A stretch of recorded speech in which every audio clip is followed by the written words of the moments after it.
President, thanks so much for sitting down with me. Well, thank you very much. I want to start right with the breaking news of the week, and that is Justice Anthony Kennedy announcing his retirement. Is Justice Kennedy the model of the person you would put on the Supreme Court now? Maybe so. He's a great gentleman. He's a very high-quality person. You know, I got a call, Maria, that somebody would like to see me. And they were sort of like acting anonymous. I said, wait a minute, I'm the President of the United States. How can I see somebody? I don't know who it is. Anyway, I figured it out. And it was a very elegant moment. It was a beautiful moment. He presented me with a letter. And it really is a retirement of a great gentleman. He's a fine, fine gentleman, and really did, I think he did a very, he ended up being a little more neutral than a lot of people would have preferred, but a lot of people preferred that he was. And we're going to pick somebody who's outstanding. And I said, I'll do it in your honor, but we're going to pick somebody who's outstanding. And I was very honored that he did this during my term, which means he had confidence in me to do the right thing. Are you going to ask your nominees beforehand how they might vote on Roe versus Wade? Well, that's a big one, and probably not. They're all saying, don't do that, you don't do that, you shouldn't do that, but I'm putting conservative people on.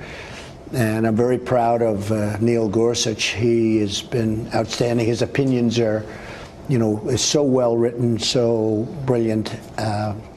And I'm going to try and do something like that, but I don't think I'm going to be so specific in the questions I'll be answering. And I'm actually told that I shouldn't be. Because on the campaign trail, you said you would leave it to the states. Well, maybe someday it will be to the states. You never know how that's going to turn out. That's a very complex question. The Roe v. Wade is probably the one that people are talking about in terms of having an effect. But we'll see what happens.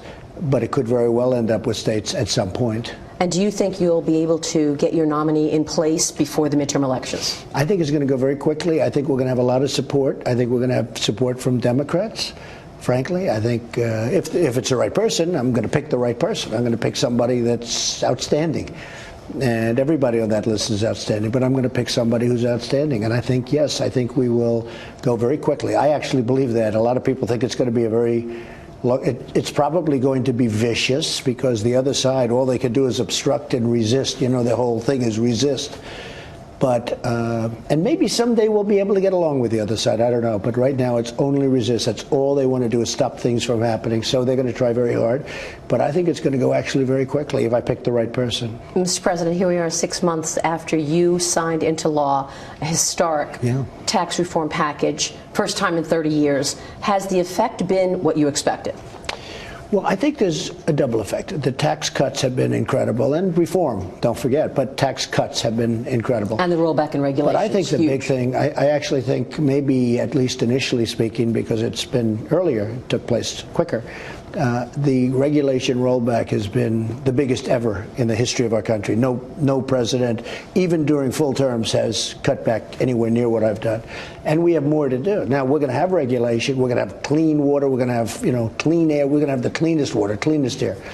But we have more regulation cutting to do. But I think that may have had a bigger impact to this point. I think ultimately the tax cuts, as they kick in, and they're kicking in, you see the kind of hundreds of billions of dollars brought back into the country already. I think ultimately that's going to be something really special, and you're seeing the result right now. I agree with you, because under President Obama, the Federal Registry pages were up to 97,000 pages or something like Honestly, that. If the Democrats would have won the election, first of all, you would have had a lot different. If you look at the last 4 decisions in the Supreme Court at 5-4, they would have all been reversed. The union decision was a massive decision. You know, you can look at any one of those 4. They were all so big, so important, and they would have been exactly reversed. So many. That's why I've always heard that as president, I mean, obviously outside of war and peace, the biggest decision you can make is the selection of a Supreme Court justice. And I see it. And you see it so vividly over the last 2 days because, I mean, those decisions would have all gone the other way. And your legacy on the Conservative Party, on the GOP, is going to be massive, obviously, with this very consequential decision-making that you need to do. Let me ask you about what's next, because we've seen the impact to the economy. What do you want to see happen now Does the economy need even more stimulus? Are you looking for a phase 2 tax We're plan? doing a phase 2. We'll be doing it probably in October, maybe a little sooner than that. And it'll be more of a middle class. We did a lot for the middle class, but this will be even more aimed at the middle class. One of the things we're thinking about is bringing the 21% down to 20, and then for the most part, the rest of it would go right to the middle class. It's a great stimulus. And one of the things I'm doing that you've been reporting on, although I'm not sure that you're a believer, but I think you're getting there. Look what's happening with the steel companies. They're expanding, they're going wild. And we need steel, and we need aluminum, and we need solar panels. And you know, the same thing with solar panels. It was like a dead business. And we did a 30% tariff because they were dumping all over the place. And washing machines doesn't sound very glamorous. It's actually a very big business. But if you look at what's happened to steel and aluminum, we practically built a new industry in a period of 4 or 5 months. It's incredible what's happening. But the big thing that I'm focused on now is trade. I have to straighten out trade deals. Maria, we have trade deals, as an example, with China. We don't even have a trade deal with China. We don't have a deal. Nobody bothered to make a deal. And they'll charge 25% for a car, and we charge 2.5%. And you've used those numbers on your show, so I don't want to bore people. But we have we have the worst trade deals in the world. We lose money with everybody. You know, when somebody walks in and say, how much do we lose with this country? We lose with everybody. We're going to make it reciprocal. We're going to make them fair.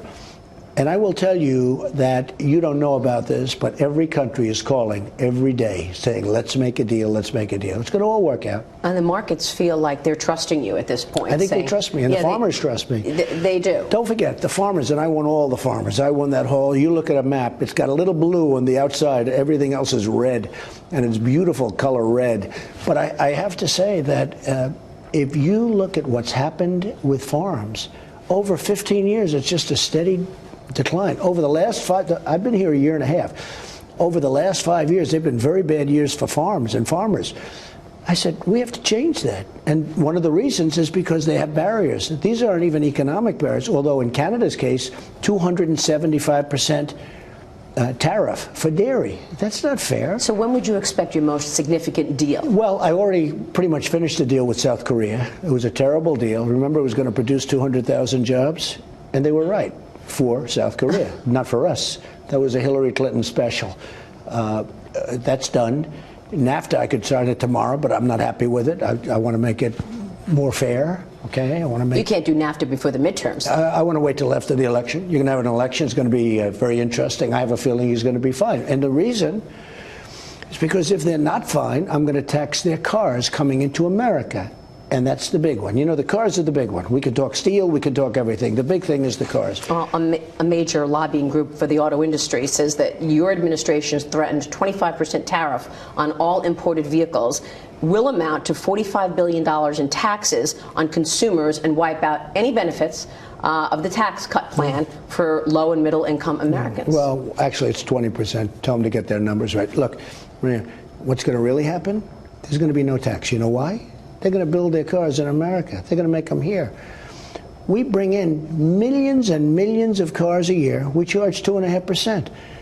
Some of these countries don't even take our cars. If we want to send General Motors or any of our companies to some of these countries, they won't take our cars. They have a barrier. They put up a barrier, non-monetary barrier. They call it non-monetary tariff. And the barrier is so strong, you can't sell a car. If you do sell a car, it's 10%, 15%, 25%. And we get 2.5% and nobody pays it. Yeah. But do you agree, though, that a tariff is a sales tax? I mean, even Steve Forbes was on my show last week. He said, look, for every job you're creating in the aluminum and steel industry, you're losing 15 in the industries that import aluminum and steel. Is it a sales tax? First of all, I love free trade. You know, when I was at the G7, I said, I have an idea. Everybody, I'll guarantee you we'll do it immediately. Nobody pay any more tax. Everybody take down your barriers. No barriers, no tax. Everybody, are you all set? No more tax. Canada, you're not going to get 275% for your dairy, and you're going to take down all your barriers. We're going to take down all our barriers. We're going to take down all our taxes, right? You know what happened? Everybody said, can we get on to another subject? Because America, our country, lost last year $817 billion in terms of deficit.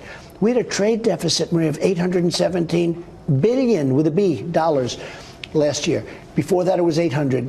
This has been going on for years. We have rebuilt China. I have a great relationship with China, great relationship with President Xi. I have tremendous respect for him. But I said, we have to straighten this out. We can't continue to do this. Well, you decided to not go forward with the investment restrictions on China. No, Are you going to back down on the tariffs against China? No. Look, we're in for, we put in $250 billion worth of product. The tariffs are, in fact, it could go up to 500, frankly, if we don't make a deal. And they want to make a deal. I will tell you, China wants to make a deal. And so do I, but it's got to be a fair deal for this country. One of the hard things is our presidents and our business leaders, they were missing in action. Not so much the business leaders. Some business leaders benefit by allowing this stuff to go on. That's the problem. They benefit. They're more for their business than they are for the United States.